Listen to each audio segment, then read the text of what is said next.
So what is a trust exactly, and what does it do?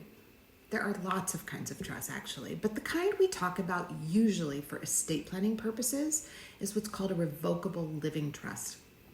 So a living trust, this kind, is an agreement between two people, a grantor who puts money and property into the trust, and a trustee who agrees to hold title and manage that property for the grantor.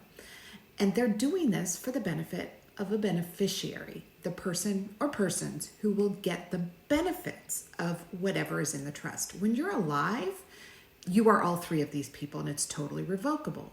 But when it's first created, this trust is just an empty document, or I like to describe it as an empty box. You fund it by putting all your assets into the name of the trust. So now the trust directs what happens to your assets, gives instructions to the trustee, both in the event of your incapacity and when you pass away.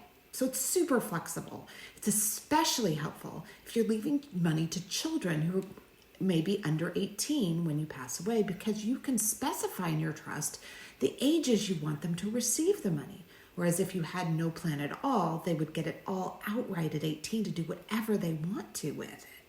So it's also important to know that a trust is a private agreement.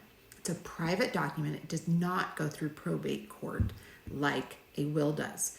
A will has to be submitted to the court for this court process called probate, which is all totally public and in part of the public record. A trust does not.